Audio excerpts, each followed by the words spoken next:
All right, thank you everybody for joining us again. We've got another update with Del Rapids Superintendent Dr. Summer Schultz as again we continue, it looks like, to meet weekly to provide updates to the community of what's happening. We'll start with school lunches. I know that seems to have changed a couple of times over the last couple of weeks. Any new updates with the school lunch policy?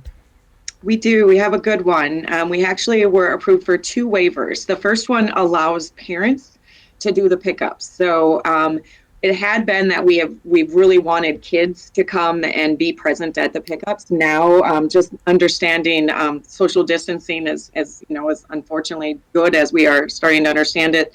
The federal government is letting us waive that, so parents can come pick up the lunches, or we can deliver and just give them to a parent.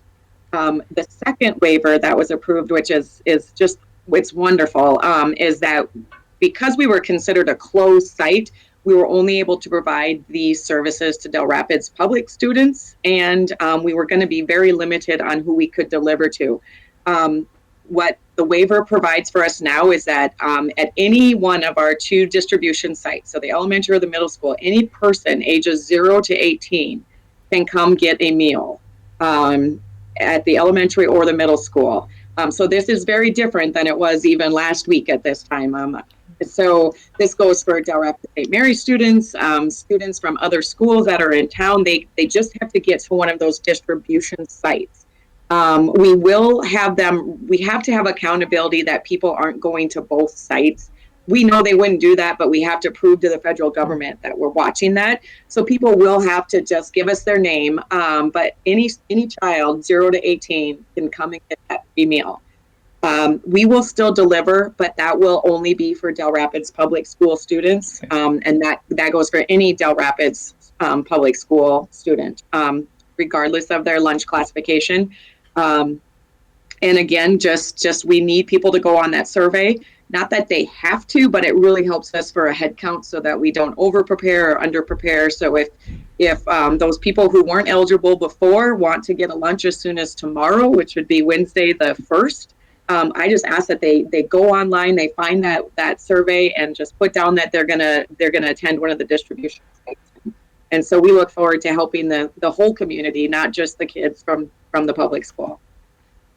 All right, and then that survey you mentioned it. That's a daily survey that you try to get account for, or is that more for the week?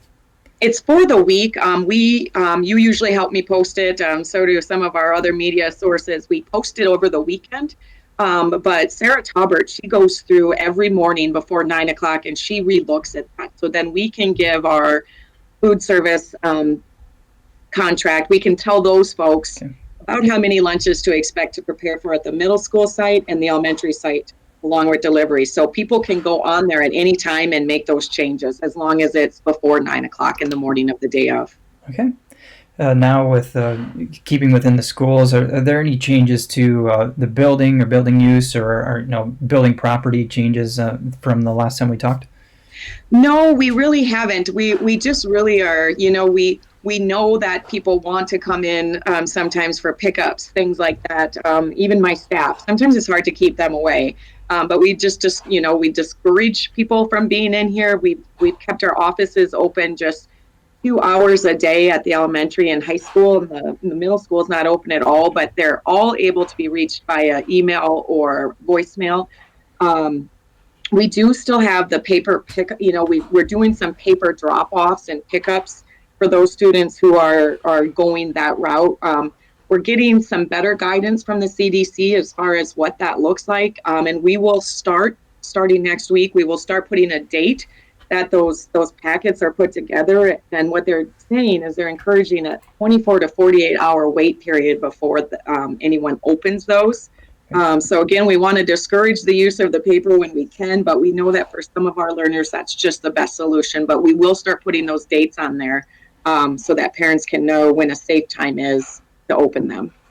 And I've seen some other schools around the area and other communities that are trying to maybe lock down playgrounds. Is there any sort of updates with the playground equipment with the school? Yes, exactly. We are effective really as soon as we can get it up. We're going to put snow fence around our elementary playground. And for a couple reasons. One, we do know that, it's nice, the weather's nice, and people want to come out and use that, and we just can't keep it disinfected. But we do run our critical personnel daycare at the elementary, and those students are screened daily for any COVID-19 symptoms, and we want them to be able to use it and use it safely because they're with us a lot of the day. Sure. So there will be a snow fence and signs up restricting access to the public or our elementary playground. But if you see kiddos out there during the day, it's probably our daycare kids who are utilizing that. All right, and I want to transition a little bit into the legislative session. I believe it ended, I think, sometime early this morning, like 3 or 4 a.m. I know that they had a lot of bills that were coming in, trying to get some votes in. With what's going on, is there any updates or any things that might impact the school with what came in through last night? I would bet people were keeping their eye on a couple of them. One that maybe had the most traction or the most interest is that Senate Bill 188, and that is allowing schools to waive the instructional hours in their year. And as schools, we kind of knew this was coming. What I think people are hoping for based on this is for me to be able to say, well, that means we are just done, or that means we're going to go to pass fail at the high school level, or that means something. And what I can say is we still don't have that guidance. The guidance we have says our instructional calendar can be altered under an emergency clause. And we plan to do that to a point. We've also been told by the Department of Education that they would like us to keep the integrity of the educational process up as much as we can. And because Del Rapids is able to do the virtual learning, we feel really comfortable in our plan of intent instructing. However, that doesn't mean that we won't make some changes to our, to what the future holds. Should the governor come out in the next couple of weeks and say schools aren't coming back on May 1st, we need to make some decisions regarding that. But I want people to understand that there's some impact to my decision. If you have a fourth grade child, you might not understand that impact as much as if you have a high school child. Because if we change our credit situation, our grading criteria, suddenly that could interfere with kids who are trying to get scholarships, NCAA accreditation and things, requirements. That could be significantly impacted. College application processes. We have to remain and keep that integrity of our grading system. And so until we know what our decisions could impact, we won't make any of those decisions. And that's really statewide. So when people want to have all those questions answered, I ask that they just give me a couple weeks so we can know for sure how our decisions could impact our kids moving forward. Last thing I want to ask is, there's a lot of times you see posts of other administrations from other area schools on Facebook, or it's been in the news of some of the things they're doing. Is there anything really different that a lot of superintendents or administrations with the districts around us different than what we're doing, or is everybody just kind of doing pretty much the same thing? I tell you, I just spent the last 90 minutes on where Del Rapids is part of the large school lobbyist group. And so we've been meeting weekly now to just talk about what does this look like? What does this look like for staff? What does this look like for kids? And I can assure our residents, our district folks that the challenges we have are the same challenges that those schools are seeing. And they're trying to figure out how to balance the stressful nature of this situation with their staff, with their families. I think we're all trying to send that message to our teachers that we really want to engage kids as much as we can. We want to give them dialogue and feedback, but we don't want to overwhelm them. And so I know that that's a delicate balance for families and for kids. And that's why that e-learning survey is out, that I have gotten some amazing feedback on that.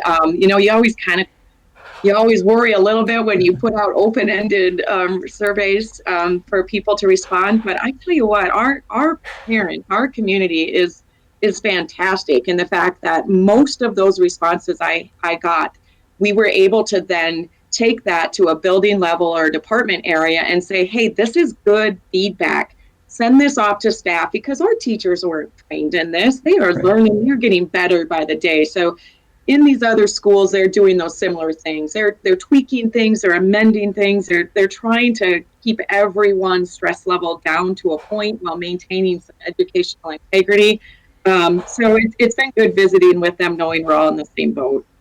And finally, are you guys hearing anything different than what maybe is being put out in the public with these daily meetings that Governor Noem is putting out there? Anything real different that you're hearing at this point, or is it all about the same information? It is all about the same. You know, we are fortunate. Our Department of Ed has listened to us as administrators saying we need as much guidance as you can give us. So they have been willing to meet with us probably a little bit more often. It's just that in days like today, when there's new legislation, that sort of thing, they say it's coming. We're going to help you. So I will say that as far as making district-wide local decisions, Dr. Jones has said he will call schools individually. So I will have a conversation with Dr. Jones and the Department of Ed that will really be independent of our practices and procedures right now here at Del Rapids, so that we can make decisions and I can make recommendations to the Board of Education on calendar, credits, grading, that sort of thing. But the Department of Ed said even just today, we don't have those answers. We will be calling you in the next week to try to walk through them at your own level. And so I think some of those conversations will take place on an individual level, which are the ones we're a little bit more concerned with.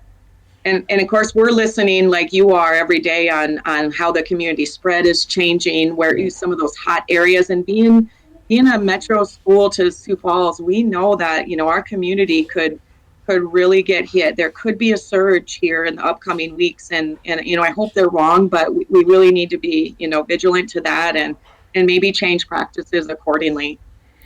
All right. Well, I want to thank you again for joining us here this afternoon and getting an update out. And I'm sure that we'll be talking again soon.